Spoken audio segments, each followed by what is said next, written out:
Udah boleh mulai ya ini ya? Boleh, Oke, Kak. Pak. Oke, baik. Bismillahirrahmanirrahim. Assalamualaikum warahmatullahi wabarakatuh. Alhamdulillah rabbil alamin. Wassalatu wassalamu ala asrafil anbiya'i wal mursalin wa ala alihi wa ashabihi ajmain amma ba'du. Pertama-tama marilah kita panjatkan puji dan syukur kita kepada Allah Subhanahu wa taala yang telah memberikan kita alhamdulillah kesehatan pada hari ini sehingga kita dapat bertemu di forum yang luar biasa ini yang saya tidak menyangka juga kalau misalnya pesertanya lumayan banyak banget dan dari berbagai kota. Kemudian salawat serta salam kita haturkan kepada Rasulullah Shallallahu Alaihi Wasallam, di mana dulu kita perempuan susah banget untuk bisa bebas ya, dan semenjak ada Islam, alhamdulillah kita sekarang bisa menjadi perempuan yang mau gimana aja bisa, mau aktif kayak Khadijah bisa, kemudian bisa sepintar Aisyah bisa, terus juga berpolitik seperti Asia juga bisa dan lain sebagainya. Ya baik teman-teman semuanya, apa kabar? Saya harap di sini kita santai aja ya karena tadi saya udah di telepon sama panitianya, katanya ini semuanya santai-santai aja, nggak usah yang gugup-gugup, nggak usah yang tegang-tegang. Jadi ketika saya bertanya kepada teman-teman, harapannya teman-teman bisa unmute. Jadi kita punya komunikasi dua arah. Jadi saya kayak nggak ngomong sama tembok gitu. Gimana? Gimana Setuju, nih, Kak. teman-teman? Ada berapa orang nih? Saya nggak bisa lihat nih di sini Kan sekarang. udah ada 100. Iya, dari 100, saya pengen dong dengar suaranya semuanya. Iya, teman-teman Halo. peserta udah bisa unmute sendiri. Hai semua. Halo, Hai Kak. Halo, Kak. Kak. Oke. Halo. Rame-rame ya, rame banget. Ya, terima kasih banyak teman-teman dan terutama kepada teman panitia yang telah memberikan saya kesempatan yang luar biasa ini. Karena ini kali pertamanya saya berbicara di depan teman-teman seluruh Indonesia gitu. Jadi harapannya sih bukan hanya saya saja yang memberikan paparan materi, harapannya juga teman-teman bisa memberikan, kita bisa saling memberikan insight satu sama lain. Ya, jadi materi hari ini adalah tentang penerapan self forgiveness untuk meningkatkan kesejahteraan psikologis. Boleh next? Oke, baik. Mungkin teman-teman bisa ini ya, perhatikan ya. Apa sih forgiveness itu? Coba saya minta untuk teman-teman bisa pikirkan betul-betul apa sih makna forgiveness untuk kalian pribadi gitu. Boleh dijawab dalam hati aja. Kalau udah boleh di-unmute ya, bilang, "Udah Kak," gitu. Oke, boleh dijawab juga tuh di chat juga boleh, terserah teman-teman. Ngebayangnya forgiveness itu apa sih?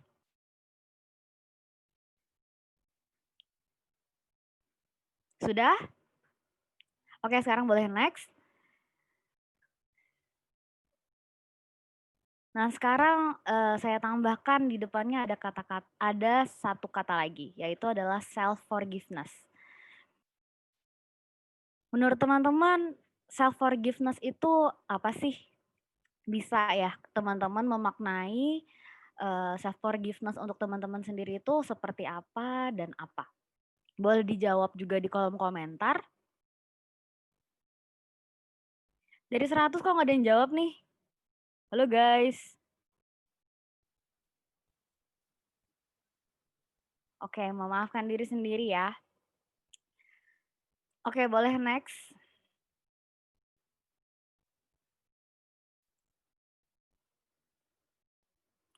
Ya, jadi self forgiveness ini adalah memaafkan diri sendiri untuk proses kita melepas segala bentuk kebencian dari rasa sakit hati terhadap kesalahan-kesalahan atau pelanggaran diri kita sendiri. Jadi saya yakin kalau kita semua itu pernah melakukan sesuatu hal yang mungkin memalukan, seperti melukai hati orang yang kita sayangi. Kemudian juga mungkin dari teman-teman di sini kemarin saya ngelihat ada banyak yang umurnya 18, 19. Mungkin teman-teman yang punya pacar gitu sama mantan-mantannya pernah, mungkin ada yang pernah selingkuh. Jadinya menimbulkan rasa penyesalan, merasa bersalah, kemudian juga ada rasa malu. Mungkin salah satu dari kita juga pernah ngerasain nih kegagalan padahal kita itu udah usaha gitu semaksimal mungkin. Tapi ternyata impian kita itu nggak sesuai dengan kenyataan. Lalu kemudian kita merasa sedih, kita merasa marah, kita merasa benci sama diri kita sendiri. Bahkan mungkin juga kita bisa dendam gitu. Entah dengan masa lalu, entah dengan orang lain, atau malah ya merasa tidak terima aja dengan kesalahan-kesalahan yang udah kita buat. Oke, boleh next ya.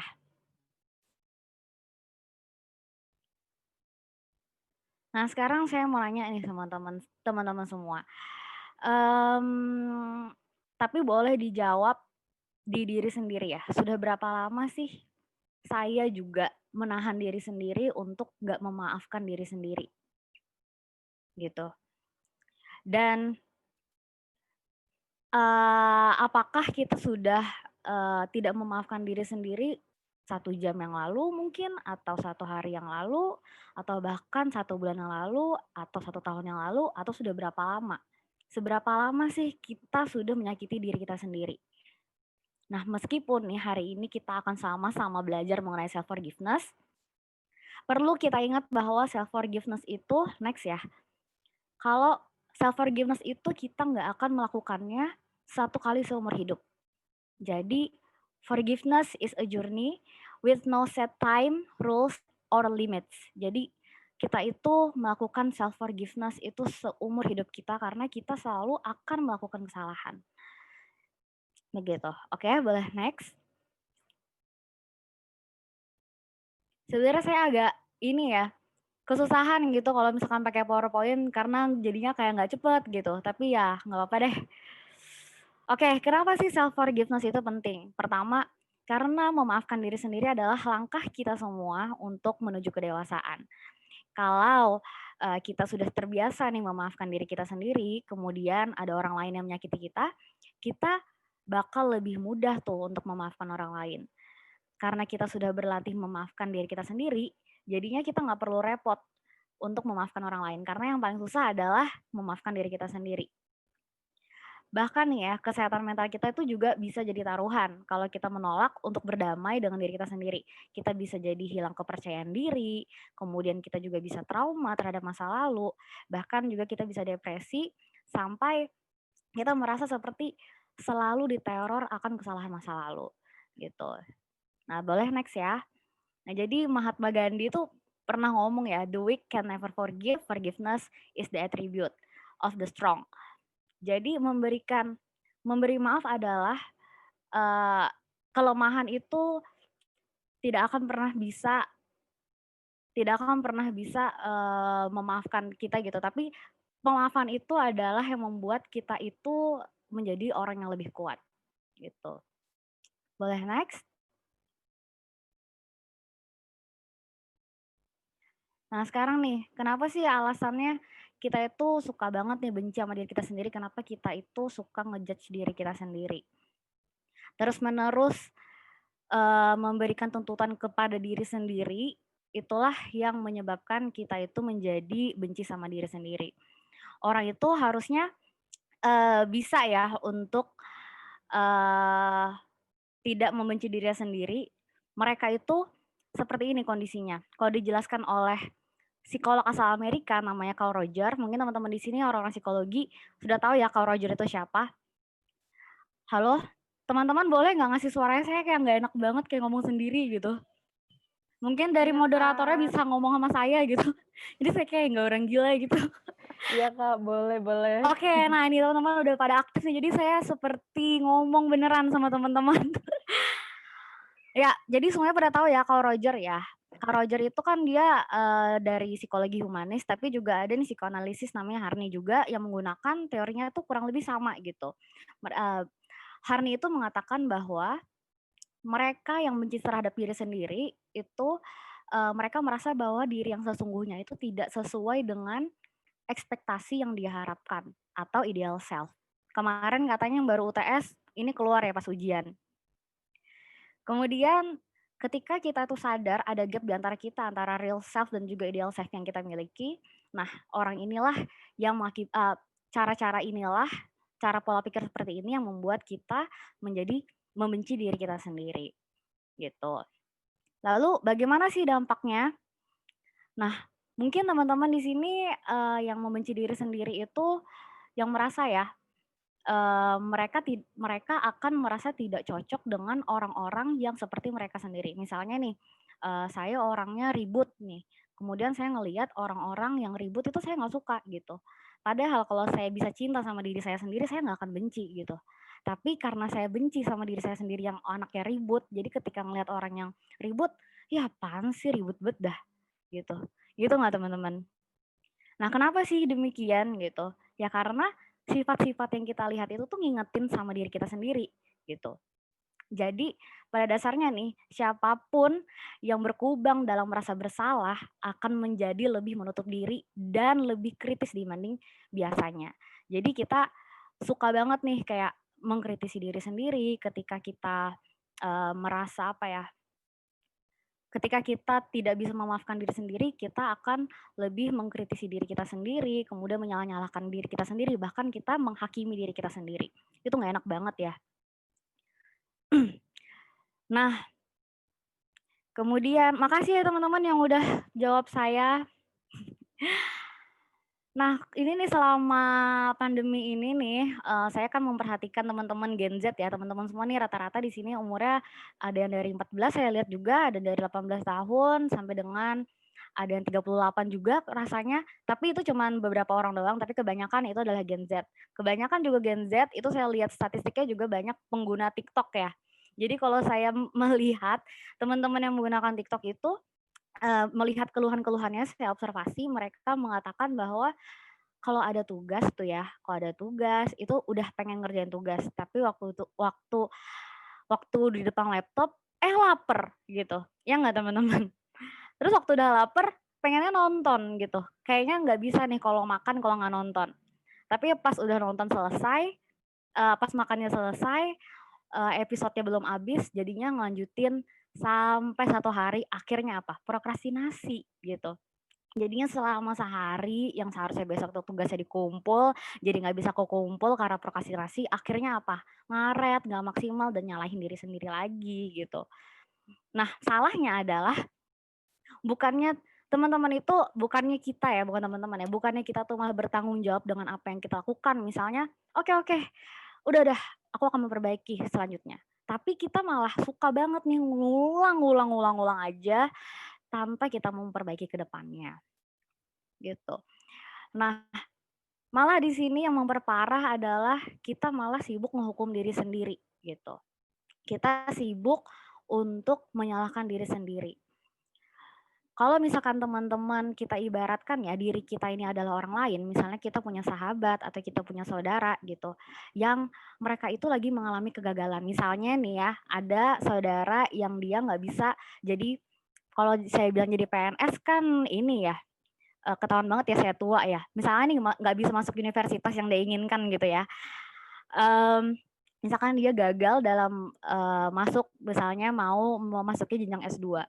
Nah, apa yang akan kita lakukan ketika teman atau sahabat kita sedih? Kita nggak akan bilang kan, kamu sih goblok, kamu sih nggak belajar. Kita nggak akan kayak gitu. Tapi apa yang kita lakukan? Oh ya, sabar. Kita akan di sampingnya dia, kemudian kita akan memberikan kata-kata motivasi. Nah, tapi ini lucunya, kenapa sih kok kita susah? Kok kita susah gitu untuk melakukan motivasi terhadap diri kita sendiri? Kok kita malah seneng gitu bilang kepada diri kita sendiri menggunakan kata-kata yang mungkin itu hanya eh, kepercayaan kita yang belum tentu benar gitu. Misalnya sebenarnya aku nggak masuk S2 itu bukan karena aku tuh bodoh misalnya gitu, tapi ternyata memang pada saat itu apa namanya, ada beberapa kendala di luar yang tidak bisa kita kontrol. Apalagi pada saat pandemi nih misalnya nih ya, lagi tes pada saat pandemi, kemudian ternyata di rumah internetnya lagi hilang gitu. Jadi bukan karena akunya yang bodoh gitu, tapi kita bisa melihat nih, eee, kita bisa melihat perspektif permasalahan di berbagai perspektif, begitu teman-teman. Nah, tapi ketika nih kita mengalami kegagalan nih ya, sebenarnya oh sorry, aku lupa nge-next lagi ngomong mulu dah. Next. Next lagi, ya Allah. Next lagi. Ah, ini nih, sampai di sini nih. Nah, boleh nggak sih kita tuh kecewa dan marah untuk diri kita sendiri? Seringkali nih ya kalau kita dengar-dengar kata-kata motivasi, kita harus semangat, kita harus positive thinking, kita harus kuat dan lain sebagainya. Tapi ini menurut teman-teman nih, kalau kalian lagi sedih, bisa nggak kalian rubah? Misalnya nih ya, nauzubillah min dzalik, kita punya saudara yang meninggal gitu. Kita paksa kita untuk happy, bisa nggak? Nggak bisa, Kak. Nggak bisa ya. Nggak bisa ya. Ya karena kesedihan itu udah emang terjadi di dalam otak kita, dan itu tuh diatur oleh hormon gitu. Jadi kita nggak bisa sama sekali mengatur atau mengkontrol emosi kita atau mengontrol hormon kita yang sebenarnya itu adalah proses chemical gitu. Jadi apa yang harus kita lakukan ketika kita menerima kegagalan, ketika kita tidak bisa menerima masa lalu kita, ya kita harus bisa menerima gitu. Jadi di sini kata ya Rumi, the wound is the place where the lights enters you. Jadi luka itu malah membawa kita ke cahaya gitu. Nah, perasaan negatif yang kita rasakan itu justru malah jadi bensin kita untuk kita itu bisa lebih maju. Kita itu nggak akan pernah merasa senang. Kita itu nggak akan pernah ngerasa bahagia kalau kita tuh nggak pernah ngerasain luka. Kalau kita nggak pernah ngerasain sedih. Tenang aja teman-teman ya. Kita semua itu tuh punya emosi-emosi kayak gini. Jadi kalau misalnya teman-teman itu punya rasa gagal atau rasa kecewa terhadap masa lalu, teman-teman mau membatasi diri misalnya di kamar, aku nggak mau diganggu dulu, bentar aja nggak mau diganggu, nggak apa-apa, karena itu wajar banget gitu. Tapi kalau ini berlarut-larut setiap hari, bahkan berminggu-minggu, pikiran-pikiran negatif ini bersarang di kepala kita, inilah yang harus kita waspadai. Boleh next?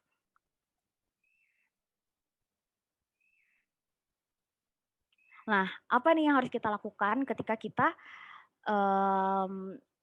setiap hari selalu berpikir negatif gitu. Jadi kita harus pertama pahami dulu bahwa hal yang buruk terjadi sama kita itu tidak sepenuhnya ada pada kendali kita. Jadi kita bisa melihat dari perspektif yang berbeda gitu. Misalnya tadi ya, yang saya misalnya tidak diterima di S2. Oh kenapa? Oh ternyata kendalanya bukan karena saya bodoh gitu. Oh ternyata karena internetnya kemarin tuh rusak. Terus internetnya misalnya di Kalimantan itu lagi badai gitu, nggak bisa nih gitu. Jadi ya udah terima aja. Qadarullah gitu ya kalau di Islam ya namanya kita harus menerima takdir kita kemarin gitu. Nah, yang kedua adalah maafin diri sendiri. Nah, maafin diri sendiri itu ada teknik-tekniknya nih, teman-teman. Boleh next?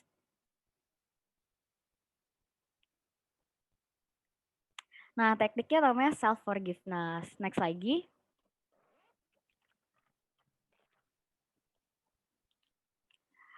Nah, apa sih yang harus kita lakukan ketika kita merasa tidak bisa menerima hal-hal yang telah terjadi di masa lalu gitu. Yang pertama tadi ya sudah saya jelaskan bahwa kita harus acceptance, kita harus terima kesalahan atau kegagalan di masa lalu. Kalau kegagalan ini yang sudah terjadi itu ya udah kita terima aja dulu. Oke, aku udah ngelakuin itu, oke nggak apa-apa. Kita itu bisa aja salah, kita itu bisa aja benar. Jadi ya udah nggak apa-apa gitu. Kemudian ini sering banget nih ya yang tadi saya bilang ya, kita itu kayak suka mengabaikan perasaan-perasaan. Misalnya, oke hari ini aku sedih, tapi kalau misalnya kita repress, kita tekan rasa sedihnya itu malah dampaknya itu akan semakin besar. Bukannya sedihnya tuh hilang, tapi sedihnya tuh malah makin jadi. Misalnya atau teman-teman bisa pengalihan nih ya, aku sedih banget hari ini aku pengen nge-mall aja deh, seneng nih nge-mall kemana-mana, liburan, hilang nggak? Hilang nggak sedihnya? Nggak mungkin hilang ya, karena roots-nya tuh nggak diselesaikan gitu. Jadi kita harus benar-benar kuncinya adalah kita harus melabeli emosi kita. Kita itu apa sih? Kadang-kadang tuh kita itu sebagai manusia, saya juga baru apa ya, di tahun pandemi ini itu tuh benar-benar belajar untuk melabelisasi emosi gitu. Ini aku ngerasain apa sih? Kecewa atau marah? Kadang kecewa sama marah tuh bingung deh. Kecewa sama marah bedanya apa ya? Gitu. Jadi kita harus benar-benar aware gitu sama perasaan-perasaan kita. Oh, oke, sekarang aku ngerasain sedih. Oke, nggak apa-apa. Oh, aku sekarang ngerasainnya bahagia gitu. Nah, kadang-kadang tuh permasalahan-permasalahannya misalnya nih ya orang-orang yang jatuh cinta, dia bingung ini aku suka apa cinta gitu. Nah itulah kalau misalnya kita bisa dan sering melatih melabeli emosi-emosi kita akan terbiasa. Nah kemudian di acceptance ini kita itu bisa menggunakan butterfly hugs. Nah teman-teman di sini siapa nonton Korea? Yang kemarin nonton It's Okay Not to Be Okay ya pasti udah tahu ya butterfly hugs ini gimana. Jadi itu caranya mudah banget. Teman-teman misalnya aku kelihatan nggak sih aku nggak ngeliat muka aku sendiri. Kita tinggal naruh tangan kita di sini, kemudian kita tarik nafas. Yang teman-teman psikologi mungkin udah tahu ya, tarik nafas metode 478 itu adalah gunanya untuk relaksasi. 4 itu tarik nafasnya selama 4 detik, kemudian 7-nya ditahan, kemudian 8-nya dibuang. Mungkin kita bisa bareng-bareng ya semuanya untuk mempraktekkan ya. Oke. Bismillahirrahmanirrahim, kita tarik nafas 4 detik.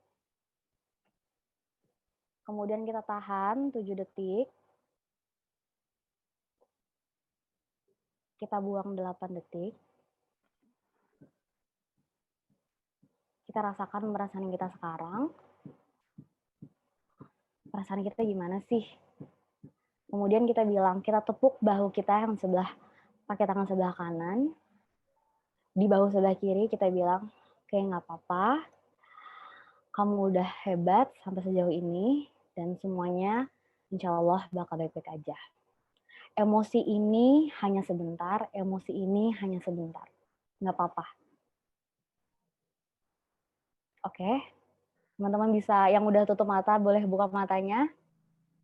Yang udah pada ini nggak sih, pada butterfly hug, yang udah butterfly hug mungkin boleh memberikan reaksinya bagaimana perasaan teman-teman semua. Kalian bisa ya melakukan butterfly hugs ini itu setiap hari di kamar. Jadi kalau saya pribadi itu saya selalu menggunakan butterfly hugs, kemudian saya selalu memberikan afirmasi, kemudian sebelum tidur itu saya selalu berusaha untuk mencintai diri saya sendiri. Dan biasanya nih pada saat pandemi ini ya, kita itu suka banget ngerasa lonely gitu. Apalagi Gen Z, lagi-lagi Gen Z itu tuh paling tinggi ngerasa lonely.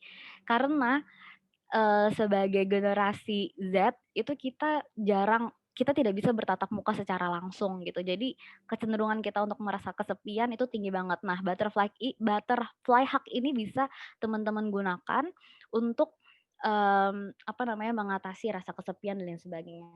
Teman-teman coba deh nanti ketika menggunakan metode ini, teman-teman peluk keras, peluk kencang banget. Rasakan kalau teman-teman itu benar-benar cinta banget sama diri teman-teman. Aku cinta banget sama diri aku menghargai semua kekuranganku, aku menghargai segala apa yang telah terjadi dalam hidupku. Itu insya Allah kalau teman-teman lakuin tiap hari, itu bakal membantu teman-teman untuk acceptance atau penerimaan diri. Nah, kemudian ada cara kedua nih, next.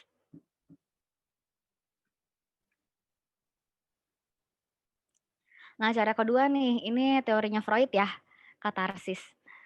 Ada yang tahu nggak katarsis apa? Teman-teman. Nggak ada yang jawab sih katarsis apa? Mbak Anin, gimana Mbak Anin? Katarsis apa Mbak Anin? Katarsis itu pembersihan. iya. Oke. Ya, jadi katarsis itu adalah usaha kita untuk melepaskan emosi negatif. Itu bisa kita banyak macam-macam caranya ya. Bisa kita tuliskan, bisa kita cerita ke orang, atau kita bisa juga menyalurkan emosi. Nah, ini benar banget nih, menyalurkan emosi ke hal-hal yang positif. Bisa kita membuat lagu misalnya, membuat karya seni.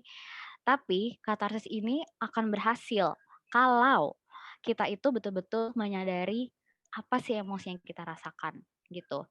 Nah, saya harap nih ya, ini mau terserah sih, mau sekarang juga teman-teman tuliskan atau setelah webinar ini, atau bagaimana. Saya pengen teman-teman menuliskan paling tidak 3 aja kesalahan yang ada di masa lalu gitu. Atau di notes juga boleh gitu. Gimana, mau setelah ini aja atau mau sekarang? Sekarang boleh, Kak. Sekarang boleh ya, Ya. teman-teman bisa nulisin masing-masing. Paling tidak tuliskan 3 kesalahan di masa lalu yang sampai sekarang teman-teman masih ngerasa, "Aku masih nggak bisa nih, aku masih nggak bisa berdamai sama diriku." Paling nggak 3 deh, gitu. Saya kasih waktu, 1, 2 menit.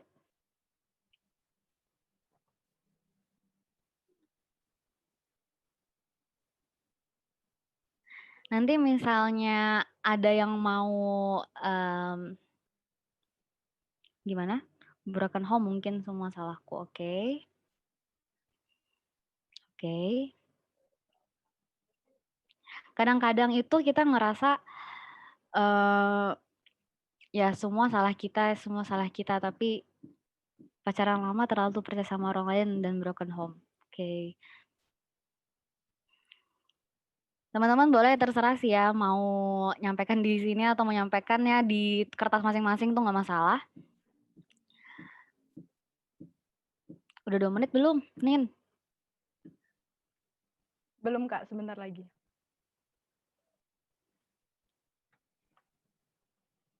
Wah, itu ada tuh, Kak, yang baru. Oh, udah aku tulis. Terlalu khawatir akan hal buruk yang terjadi padaku, terlalu egois sama diri sendiri, kurang mencintai diriku sendiri. Oke. Skripsi yang gak sesuai sama ekspektasi, ngerasa udah ngelakuin terbaik tapi hasilnya gak sesuai sama harapan, jadi takut ketemu sama dosen. Oke, gagal atur workout. Oke, belum bisa rajin bahasa Jepang. Oke. Oke. Nah, sekarang saya minta teman-teman untuk next ya, next. Tolong, Nin, next. Nina maksudnya, Zulfa. Take action ya. Di sini teman-teman kan udah nulis ini 3 hal yang teman-teman rasa masih belum bisa teman-teman maafkan. Teman-teman bisa tulisin kira-kira apa yang akan teman-teman lakukan untuk memperbaiki kesalahan tersebut.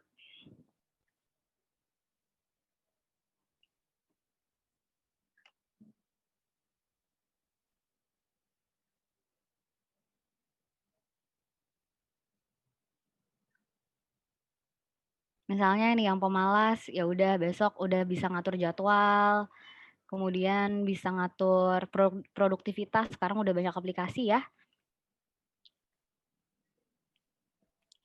Kasih waktu 2 menit juga ya untuk bisa menuliskan kira-kira apa hal yang bisa teman-teman lakukan untuk memperbaiki kesalahan-kesalahan yang udah teman-teman lakukan sebelumnya. Kalau saya kemarin itu pengennya diet gitu selama pandemi. Aduh, diet dah, pokoknya harus diet, harus turun berapa kilo berapa kilo berapa kilo. Tapi enggak. Nah, itu kan apa ya, ketika kita melihat orang lain sukses jadinya timbul rasa hasad lagi, timbul rasa iri lagi. Terus kita ngerasa nggak berguna, kita ngerasa nggak berharga dan lain sebagainya.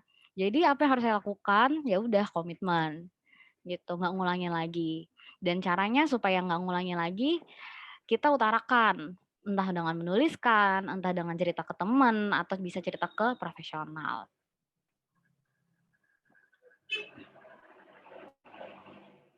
Kematian anjingku setahun lalu, masih susah buat ngelepasinnya. Mulai sekarang udah mulai perhatian sama anjing baru.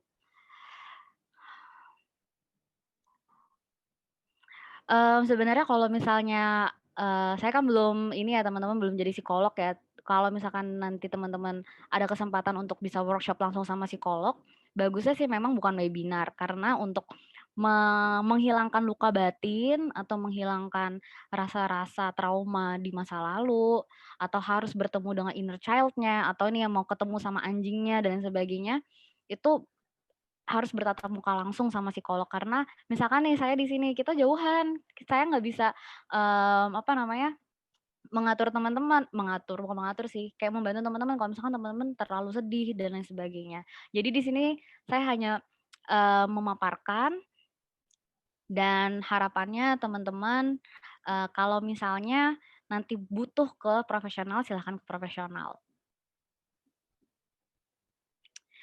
Oke, berdamai dengan diri sendiri, menerima diri, mencintai diri sendiri. Sebenarnya ya, untuk self forgiveness ini itu emang akarnya itu kalau menurut saya itu self awareness gitu.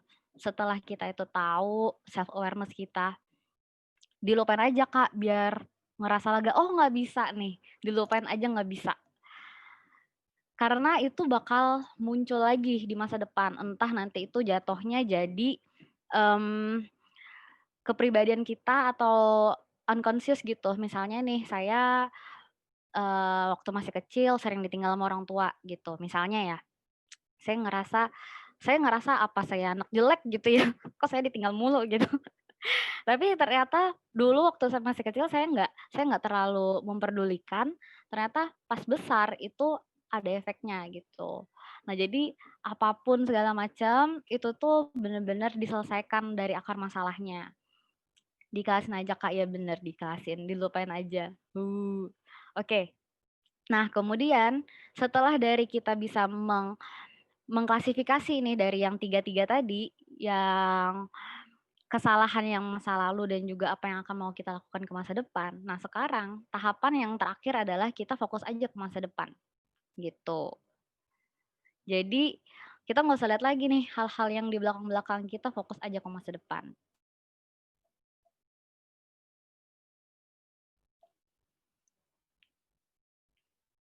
Oke.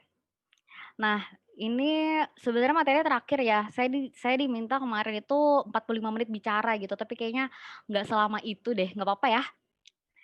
Mmm, jadi di sini mungkin yang non muslim nggak apa-apa ya saya agak bicara tentang ayat dari kitab suci Al-Qur'an, karena memang psikologi dari kemarin, request-nya juga ada, sedikit kita menyentuh karena dari Universitas Islam Indonesia ya.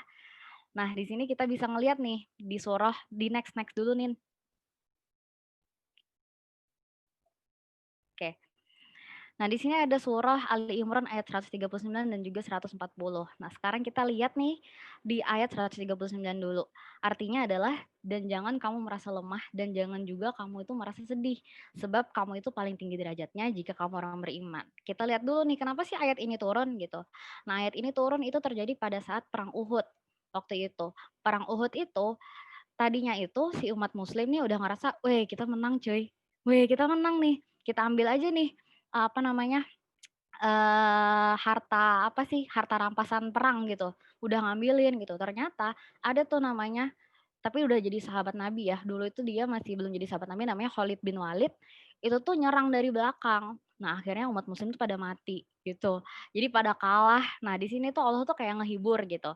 Ya jangan lemah, jangan ngerasa sedih gitu. Nah, tapi tadi kan teori kita, apa ya, tidak boleh apa namanya, menginiin kita tuh, nggak apa-apa dong, jangan jangan sedih dong." Nah, ternyata Allah tuh nggak semata-mata menjelaskan, atau mengatakan bahwa kamu jangan lemah dan kamu jangan sedih. Nah, ini mungkin teman-teman bisa cek di websitenya Nauman Alikan. Di sini dijabarkan bahwa, eee jangan merasa lemah atau di sini wala tahinu atau di sini namanya tuh awahan dalam bahasa Arab itu sebenarnya adalah perasaan lemah di mana kita itu nggak mampu atau nggak bisa melakukan perubahan. Jadi kita tuh semua itu kayak stagnan aja gitu. Jadi upaya terbaik yang kita lakukan itu tuh gagal dan sekarang itu tuh kita merasa tidak berhasil gitu. Jadi ketika kita sudah mulai stagnan, melalui ini Allah itu bilang bahwa, "Oke, sekarang waktunya kamu sadar bahwa, oke baik, kemarin usaha saya gagal." Gitu. Jadi bukan semata-mata, eee, jangan kamu merasa lemah, tapi di balik jangan kamu merasa lemah, di situ Allah nyuruh kita aware gitu. Kemarin usaha udah gagal gitu. Nah kemudian nih, selanjutnya adalah jangan pula kamu bersedih hati, gitu. Allah itu juga nggak hanya mengatakan jangan sedih gitu. Tapi Allah itu betul-betul, eee, ke akar penyebabnya gitu. Penyebab kegagalan adalah kekecewaan yang membuat kita lelah di mana perasaan ini dapat membuat kepercayaan diri kita menurun. Nah kemudian nih Allah menghibur lagi nih di ayat selanjutnya, ayat 140. Teman-teman tolong di next.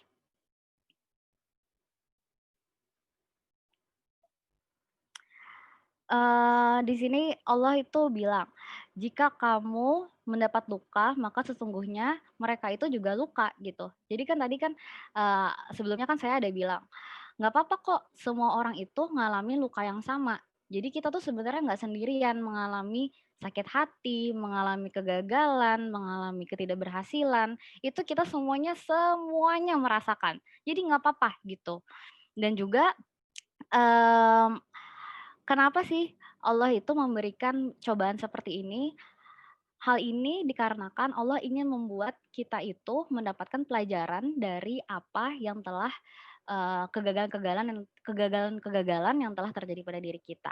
Jadi konsepnya sebenarnya sama ya dengan teori-teori yang sebelumnya saya sampaikan, yaitu ketika kita menghadapi kegagalan, yang pertama tadi adalah kita harus menerima emosi kita semuanya. Kita sedih nggak apa-apa, beri waktu, batasi diri, set boundaries. Kemudian yang kedua adalah, mmm, kok saya lupa ya tadi itu ya.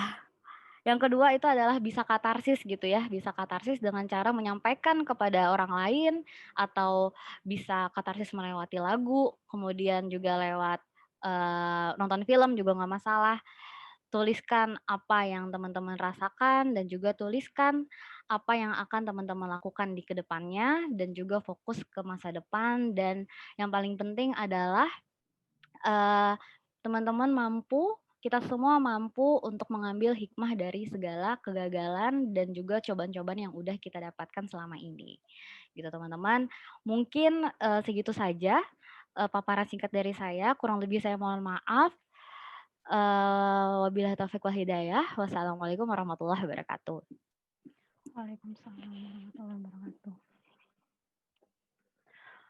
Oke, itu tadi ya teman-teman pemaparan dari pemateri kita pada hari ini. Acara selanjutnya kita masuk pada sesi tanya jawab nih.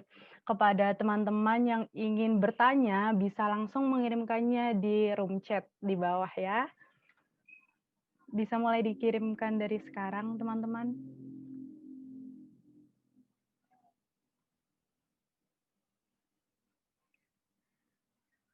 Nah, udah ada penanya pertama nih, Kak. Kak, apakah penerimaan diri itu sifatnya dinamis sesuai situasi dan kondisi, atau penerimaan diri itu bersifat statis yang ketika seseorang sudah memiliki penerimaan diri yang tinggi, maka akan bertahan terus-menerus dalam diri seseorang? Oke, ini langsung dijawab boleh ya? Iya, boleh banget, Kak. Jadi penerimaan diri itu memang sifatnya dinamis dan itu tuh seperti kita latihan kayak workout juga, kayak kita lagi nge-gym gitu ya. Untuk menerima diri itu kita perlu melatih diri kita bahkan setiap hari gitu.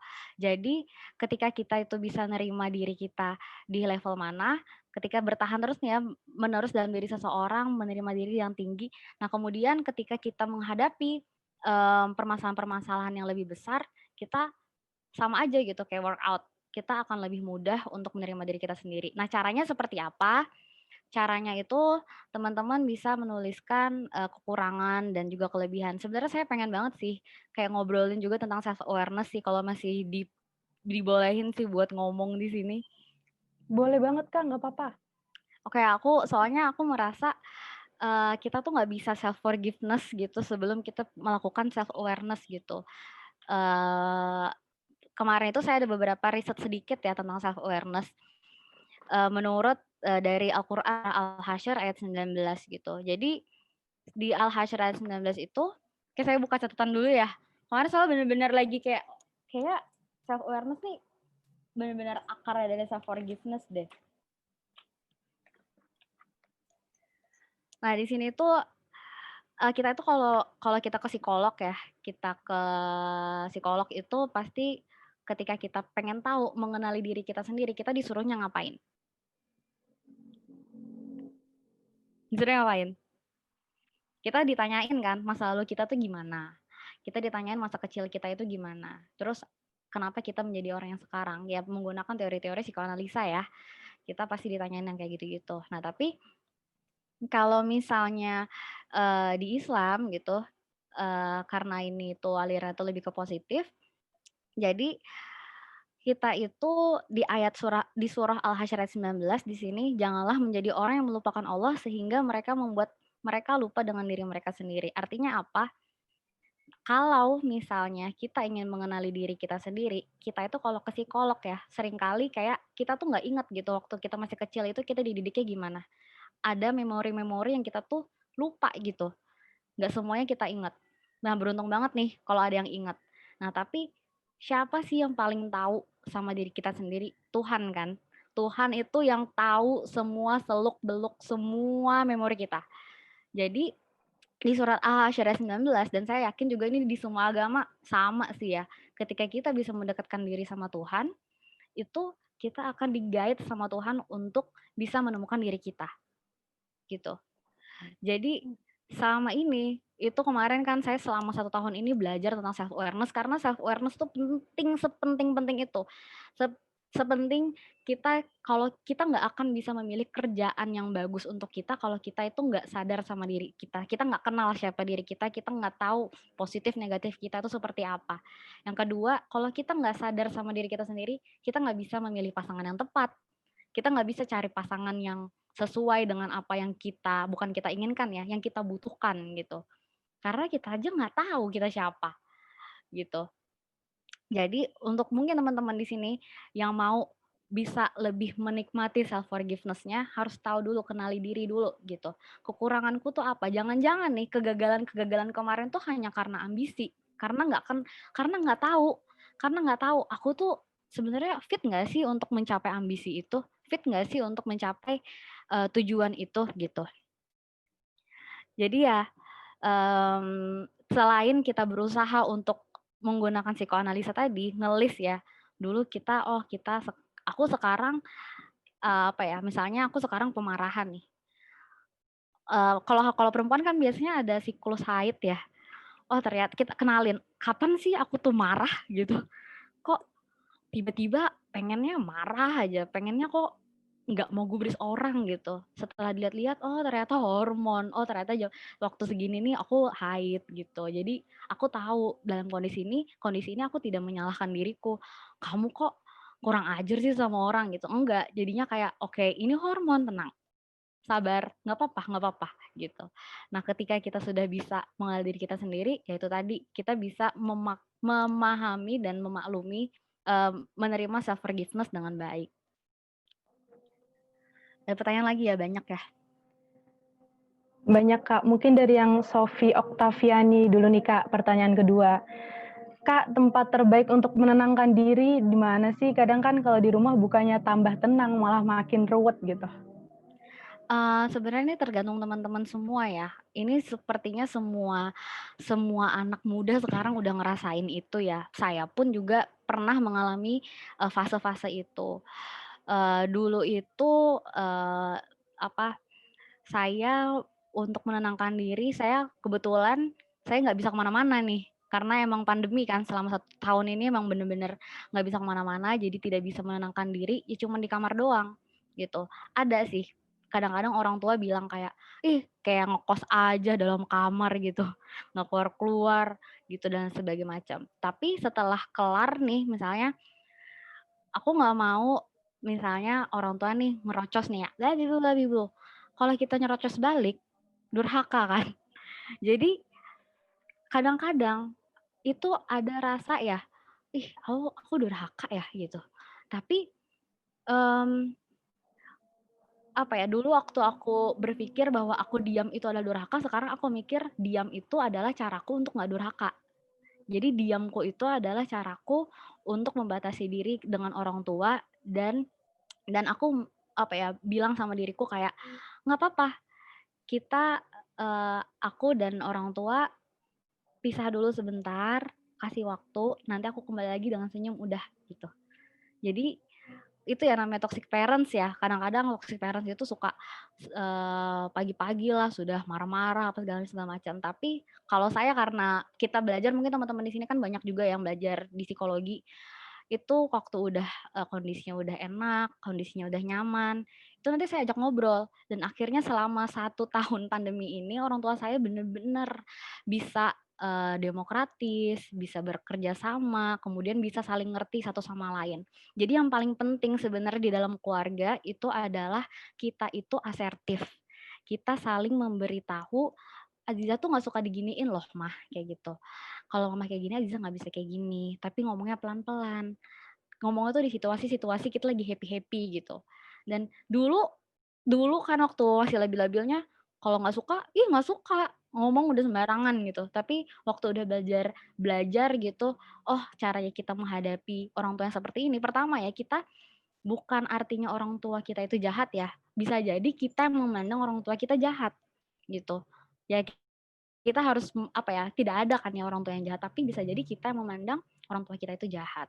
Jadi itulah yang saya lakukan, ngajak ngobrol pelan-pelan, kemudian juga harus ada komunikasi asertif untuk bisa saling, terbuka. Pun juga terhadap teman ya teman-teman, ada teman-teman yang toksik gitu. Saya juga pernah gitu di lingkungan teman yang toksik, yang saya selalu kayak saya merasa saya tidak dihargai, tapi mereka ngerasanya itu asik gitu karena ngebully ya misalnya, gitu. Tapi akhirnya saya obrolin dan alhamdulillah sekarang malah kami bersahabat gitu.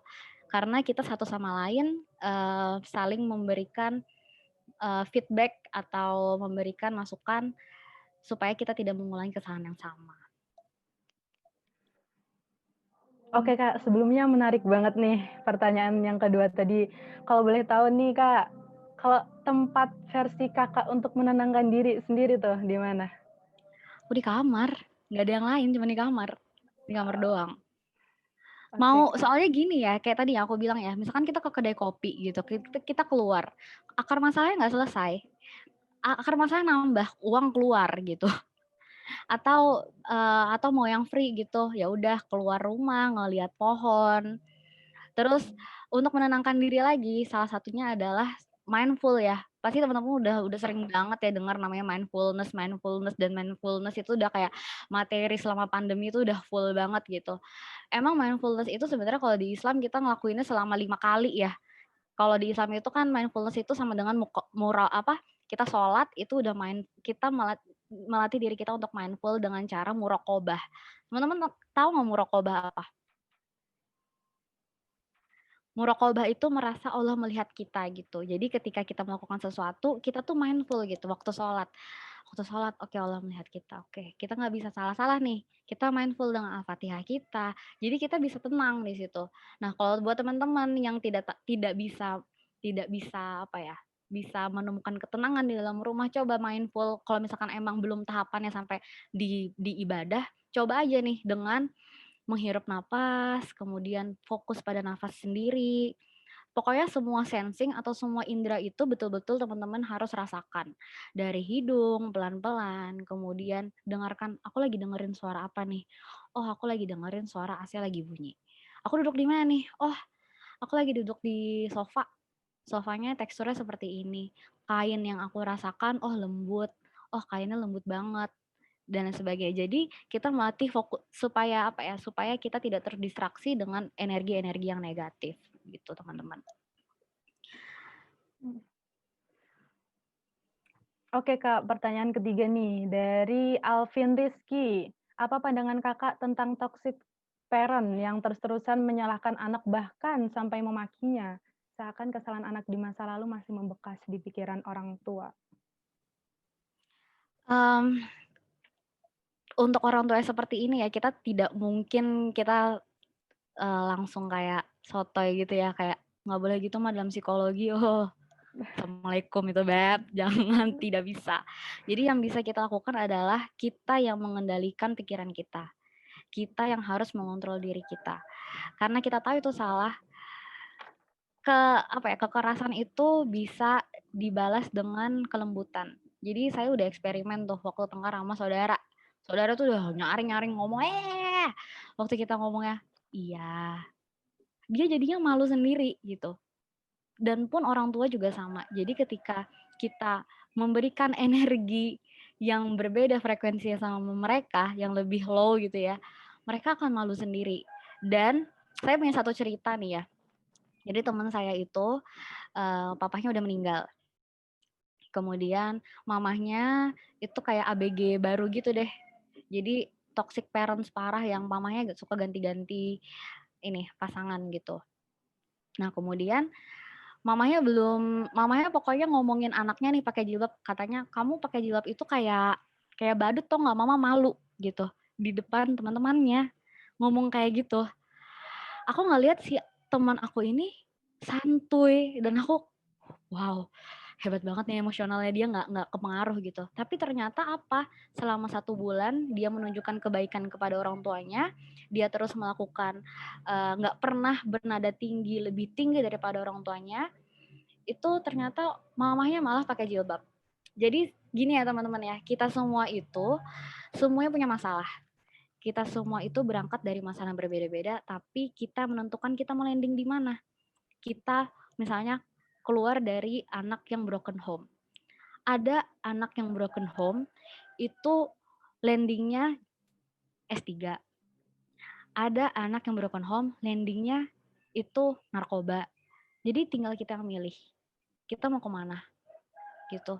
Nah caranya supaya kita bisa memilih yang mana, kita harus memilih orang-orang di dekat kita itu dengan benar. Dulu kalau boleh saya cerita, dulu saya tuh musisi teman-teman. Lingkungan saya betul-betul luar biasa ya namanya kita di musik.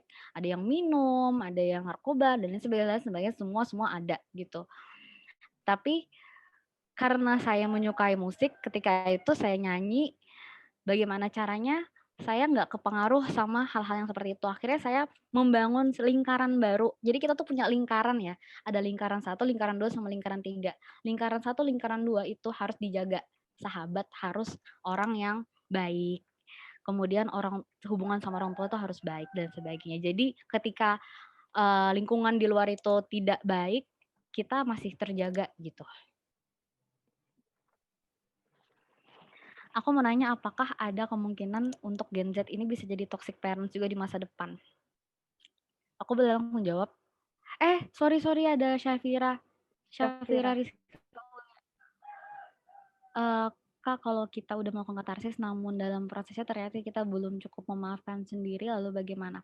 Mungkin coba dicek dulu apakah katarsisnya itu udah sesuai sama emosinya gitu. Karena katarsis itu insya Allah tuh bakal berhasil kalau emang kita betul-betul memahami emosi apa yang kita rasakan. Coba dicek lagi emosinya itu apa, apakah rasa kecewa, apakah rasa marah gitu. Untuk apakah Gen Z atau saya pun juga bisa jadi toxic parents di masa depan, bisa jadi gitu. Karena kita semua itu akan selalu melakukan kesalahan dan kita semua itu akan seumur hidup melakukan self forgiveness gitu. Jadi sekarang itu emang nih ya, ini untuk teman-teman yang belum nikah gitu, umur 18, 19 dan sebagainya, bener-bener deh sebelum nikah itu betul-betul self awareness lagi yang pertama. Karena kenapa sih ada orang yang bisa cerai? Kenapa sih ada orang yang tadinya itu satu seia sekata tapi ternyata di tengah-tengah tidak seia sekata lagi? Karena mereka memiliki frekuensi yang berbeda. Mungkin teman-teman boleh ada yang kenal sama Ibu Bo kali ya. Kemarin saya ikut kelasnya Ibu Bo yang dari UGM. Beliau bilang itu kita semua itu tuh punya seperti antena gitu. Kita itu punya frekuensi masing-masing. Misalnya nih sifat saya itu frekuensinya 96,01. Saya akan ketemunya sama orang yang 96,01. Makanya kalau di dalam Islam itu yang baik ketemunya sama yang baik gitu. Nah, itu ternyata ya kita itu semua memiliki radar gitu loh teman-teman. Jadi ketika kita itu baik, dari sekarang kita udah bisa mempersiapkan diri, kita memperbaiki diri, dan kita akhirnya bisa ketemu sama pasangan yang kita butuhkan, akhirnya kita bisa membuat atau kita bisa membentuk keluarga yang memiliki ketahanan yang baik. Oke, Nen, boleh dibacain, Nen. Oke, Kak. Wah, panjang sekali ya ini. Oke, pertanyaan dari Feby Nadia Putri. Kak, saya pernah melakukan suatu kesalahan kepada sahabat-sahabat saya. Terus saya sudah meminta maaf kepada mereka nih, akan tetapi besoknya saya malah melakukan kesalahan itu lagi. Sehingga sahabat-sahabat saya sangat kecewa sekali dengan sikap saya. Padahal saya sudah berusaha agar kesalahan itu nggak terulang kembali. Bahkan saya nggak tahu kenapa saya bersikap seperti itu lagi ke sahabat-sahabat saya. Akhirnya sahabat-sahabat saya meninggalkan saya dalam artian ya udah saya ya dianggap dalam circle mereka, nggak dianggap mereka sahabat lagi gitu. Pada akhirnya dari situ saya merasa nggak bisa memaafkan diri sendiri, bahkan saya selalu nangis setiap kali berbuat kesalahan kepada orang lain. saya merasa, "Kenapa sih aku tuh kok gini, bego banget sih?" Kayak gitu, Kak. Bahkan saya pernah bilang ke diri sendiri bahwa saya tuh jahat sama orang lain, nggak pantas dimaafin, nggak pantas dicintai sama disayangi oleh orang lain. Sehingga saya tuh merasa bahwa saya nggak hanya kehilangan self forgiveness aja, tapi self love terhadap diri sendiri juga, Kak. Apa yang harus saya lakukan ya, Kak? Terima kasih banyak. Oke, sebentar ya.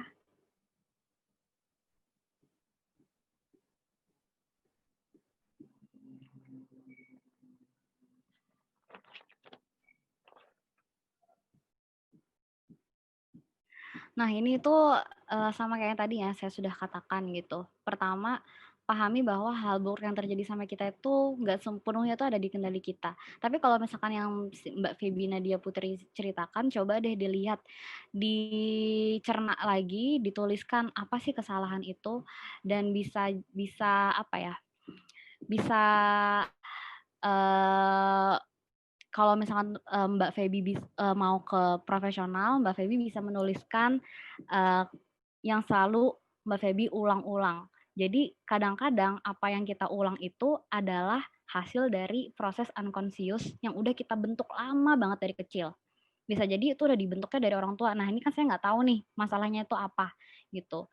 Jadi itu bisa diminta bantuan kepada profesional untuk bisa menemukan kira-kira pengalaman masa lalu apa yang membuat Mbak Feby selalu mengulang kesalahan yang sama, gitu. Sebentar ya, saya buka catatan saya dulu.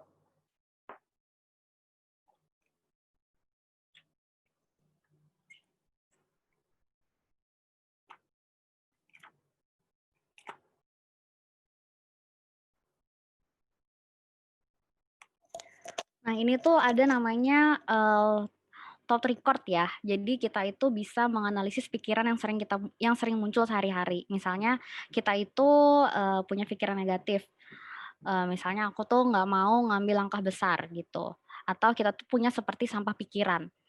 Aku nggak mau ngambil langkah yang besar. Terus kemudian kita bagi lagi nih keyakinan pemicunya apa. Keyakinan pemicunya adalah aku nggak sepintar orang lain gitu. Ternyata pengalaman masa lalunya itu ada. Nah, itu yang harus Mbak Feby temukan. Apakah aku dikritik, apakah aku dipermalukan, gitu. Nah, kalau aku tuh seperti itu ya, aku membaginya. Jadi kita punya sampah pikiran apa, kemudian keyakinan pemicunya apa, kemudian kita identifikasi pengalaman masa lalu apa sih yang udah ngebuat kita kayak gini. Jadi kita itu harus menyelesaikan pengalaman masa lalu itu sehingga ketika kita eh, berteman kembali kepada teman-teman yang lain itu kita tidak mengulangi kesalahan yang sama. Kemudian, untuk kepada teman-teman itu, ya mau gimana lagi ya Mbak Feby ya, kita itu pasti punya, masalah kepada teman, tapi ya udah nggak apa-apa, yang penting kalau misalkan Mbak Feby ngerasa bersalah gitu, selayaknya dengan teman kita, kita itu juga harus mengasihi mereka yang mengalami kegagalan atau kegagalan berteman tadi. Jadi Mbak Feby fokus aja untuk sayang sama diri sendiri, nggak usah pikirin dulu sama teman-temannya, nggak usah digubris dulu, yang penting Mbak Feby percaya diri dulu sama diri sendiri, cinta sama diri sendiri, sehingga ketika kita udah cinta sama diri sendiri, energi yang kita keluarkan, aura yang kita keluarkan akan menarik orang lain yang baik-baik juga gitu. Nah, tapi kalau misalkan sekarang nih Mbak Feby masih melakukan komunikasi atau bersosial dengan kondisi pikiran-pikiran seperti ini, bukan saya yakin sih ya, bisa jadi hal-hal yang sebelumnya terjadi itu bisa terulang lagi.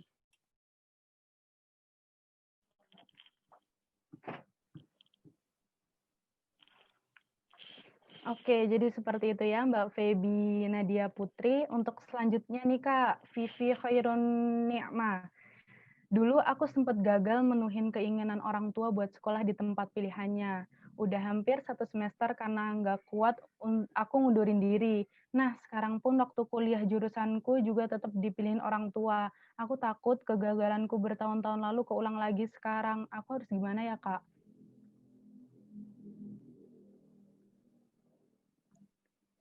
Aku baca ulang ya. Dulu aku sempat gagal.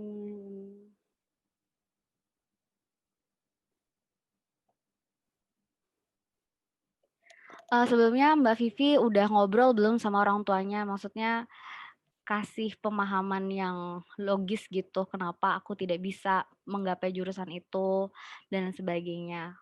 Kemudian, saya kemarin punya teman juga, dia dipaksa orang tuanya untuk masuk kedokteran, padahal anaknya sama sekali nggak ada kedokteran-kedokterannya, anaknya lebih ke seni gitu. Tapi karena dia itu tidak bisa mengkomunikasikan kepada orang tuanya, akhirnya dia cuman bisa nerima dan selama bertahun-tahun dia tersiksa gitu dengan pilihan yang orang tuanya pilih, yang orang tuanya paksakan. Jadi eee, tidak ada cara lain adalah, Mbak Vivi itu harus ngelis dulu, kelebihan dan kekurangannya, kemudian di-make it clear gitu, masa depannya mau seperti apa, Kak. Karena kadang-kadang itu orang tua itu cuman khawatir aja kalau misalnya anaknya tuh nggak bisa sukses gitu.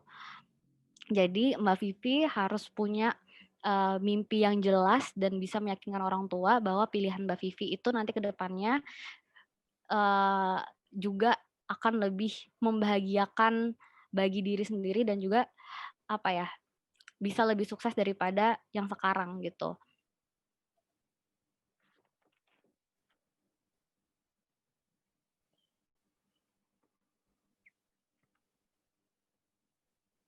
Oke, Kak, untuk pertanyaan terakhir. Oh, sudah ya tadi Mbak Vivi?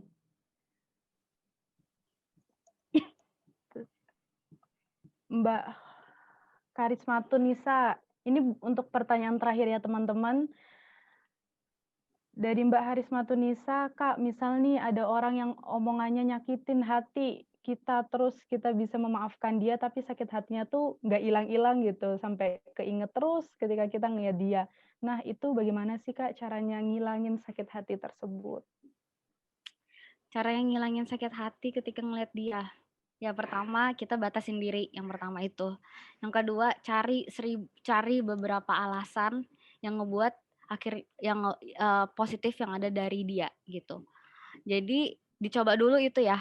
Pertama batasi diri, kemudian yang kedua, coba cari hal yang positif yang kita bisa lihat dari diri dia. Sehingga kita bisa karena kalau kita misalnya kita benci sama dia kan kita cuman keinget rasa pernah punya kasus yang nggak enak aja gitu sama dia. Tapi memang kalau misalnya emang udah punya perasaan nggak enak, ya udah. Um, Kalau saya nih ya, hacksnya saya adalah saya mendoakan dia gitu. Karena dulu itu saya pernah punya cerita, saya itu pernah dibohongin sama sahabat saya. Jadi 1 tahun bersahabat gitu, kemudian sahabat saya nih menggunakan biodata saya untuk pacaran sama orang lain, kan serem ya. Serem banget gitu. Selama 1 tahun pengen deket sama saya tuh cuma pengen ngambil biodatanya saya aja gitu. Waktu itu saya nggak terima. Saya setiap kali ngeliat dia ngerasa dibohongin, ngerasa ditipu karena semua rahasia udah sama dia gitu kan. Sahabatan banget gitu. Tapi ketika iya ceritanya agak nakutin. Nyeremin emang sahabat 1 tahun, satu kamar, terus sering kayaknya tuh aku ngerasa dia sayang banget sama aku sakit dia ini ternyata ada udang di balik batu gitu. Tapi sekarang udah saya bisa maafin karena saya ngelihat kebaikan-kebaikan dia pertama, yang kedua, saya nggak pernah lepas buat doain dia, gitu.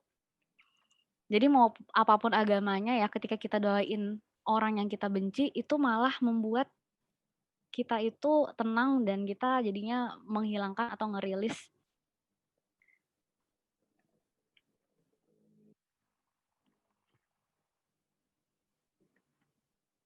Iya gitu, kita kalau misalkan kita mendoakan dia, kita itu salah satunya, ngerilis rasa benci atau ngekontrol supaya kita nggak benci sama dia lagi, gitu. Oke, Kak Azizah, berhubung ini waktunya sudah habis, terima kasih banyak untuk para penanya nih. Ada 8 pertanyaan, wow antusias sekali ya para para partisipannya. Oh iya Kak, di sesi ini Kak Aziza bisa milih nih 3 penanya terbaik dari 8 pertanyaan yang telah diajukan untuk mendapatkan reward dari kami pada sesi akhir nanti. 3 orang Iya, 3 pertanyaan terbaik. ngomong langsung gitu? Iya. Feby, Rania, kemudian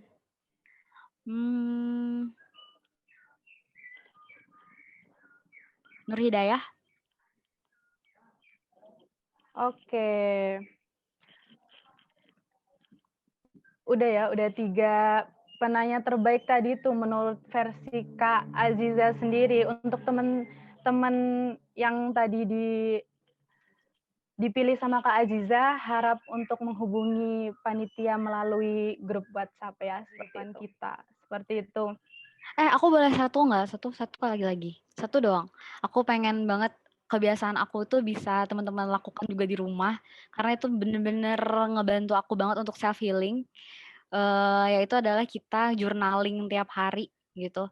Jadi journaling selama ini itu kita cuman nulis diary itu cuman kayak berparagraf gitu. Nah, tapi kita bisa melakukannya dengan terstruktur. Jadi kita bisa mengidentifikasi apa perasaan kita, kemudian kita future nanti mau gimana dan ngebantu kita semua untuk bisa self forgiveness dan juga membantu apa to do list apa yang harus kita lakukan. Yang pertama adalah teman-teman bisa nulisin facts. Fakta apa yang hari ini udah teman-teman lakukan. Misalnya aku hari ini berenang, aku hari ini nge-gym, aku hari ini main dan sebagainya. Nah, yang kedua adalah feelings. Apa sih yang teman-teman rasain? Dikaitin tuh waktu berenang, oh aku ngerasainnya aku happy banget gitu. Kemudian semua feelings itu diutarain. Yang ketiga adalah feelings, facts, findings. Findings, apa sih yang teman-teman temuin hari itu? Pelajaran apa yang bisa teman-teman ambil, hikmah apa yang bisa teman-teman ambil, hal apa yang teman-teman bisa syukurin di findings. Kemudian yang terakhir adalah future. Hal apa yang mau teman-teman kembangin besok hari dan juga setelahnya. Nah, ini tuh ngebantu banget, life hacks banget. Ini aku dapetin dari UID atau United University untuk membantu kita menjadi pemuda yang lebih produktif. Jadi harapannya semoga apa yang saya sampaikan hari ini tidak hanya sebatas sampai di kita aja, tetapi semoga kita juga bisa membantu teman-teman kita yang lain untuk menghadapi self forgiveness. Terima kasih banyak semuanya.